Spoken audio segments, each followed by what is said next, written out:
Geoffrey Rudels de Blaia si fut mot gentilhomme et fut princesse de Blaia.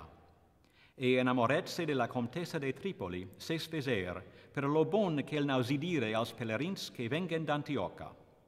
Et fets de leis, mains vers, a bons sons, a paubre mots. Et per voluntat de leis feser, el se crozet et se mes en mar, et pres lo malautia en la nau, et fu conduce a Tripoli in un alberg per mort.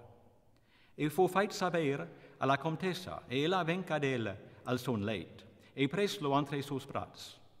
Et saup que la era la comtessa, et mantenent recobret l'ausir el flairar, et l'auset Dieu que la via la vida sostenguda, tro que l'agues vista, et en així el morí entre sus bras.